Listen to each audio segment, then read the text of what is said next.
It wasn't that long ago. It was late in December. Back then, Magnica was the best team on planet Earth. In a span of 8 days, Magnica played 3 games and won them all by a total goal differential of 16-0. This is back when the Mozyakin, Malkin, Kulemin line was in place. This was back when nobody could score on Ariahanen.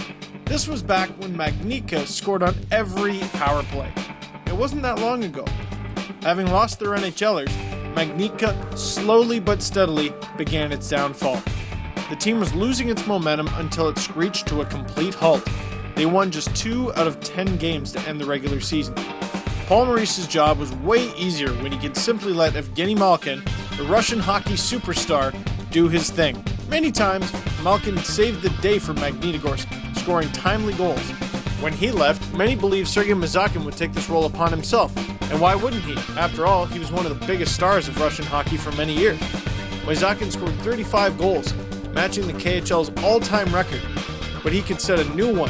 However, Magnitogorsk didn't find their new identity after losing Malkin, Kulemin, Gonchar, and Ryan O'Reilly. Their search for their new identity is something Salavat can relate to. The team gathered a great group of guys this season, spending quite a bit of coin for some new faces.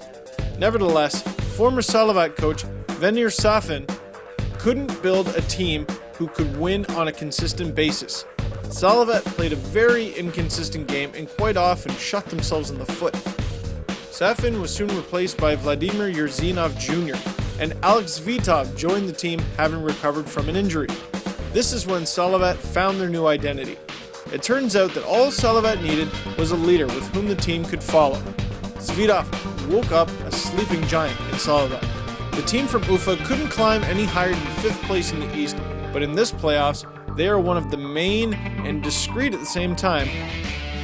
Salavat is much more mobile offensively, and they will try to use it to their advantage. They have more lightweights up front who can crack Magnica's defense open with their tremendous skating skills.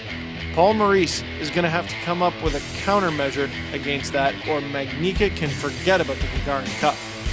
Goaltending is a huge factor in every series, but in this one in particular, it's an Achilles tendon for both teams. Salavat have put their trust in Iro Tarki, who will be backed up by incredibly talented but inexperienced Andrei Vasilevsky. It's not like Tarki had a weak season in the KHL, but he didn't make a strong case for himself either. As Salavat wants to go deep in the playoffs, the Finnish netminder is going to have to bring his game to another level. Same goes for his compatriot Ariahanen, who is Magnica's starting goalie. He looked great when Magnitogorsk as a whole looked great. It is time to steal a few games when his team is struggling though. With Malkin in the lineup, Magnica had hands down the best power play in the league, but it all changed since then. But then again, Malkin couldn't leave his team in ruins, now could he? Magnitogorsk has to find this scoring touch on a man advantage again to be a successful playoff team. Sergei Mozyakin is obviously the guy to watch on Magnica. The way he plays in the first round will be crucial for his team. Even though Mozyakin has scored the most goals this season, he's still more of a playmaker than anything else. He will have to find a guy to pass to. He was that guy for Malkin, now he has to find one for himself.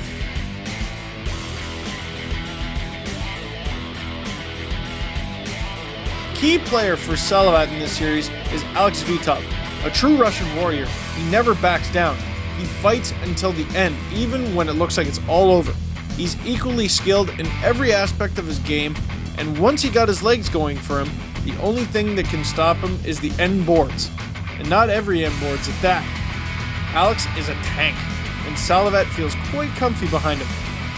Salavat took down Metallurg in both regular season affairs, although both games were insanely dramatic.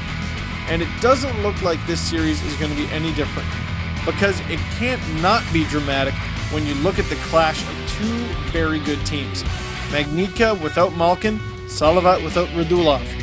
We're still in for one hell of a playoff series.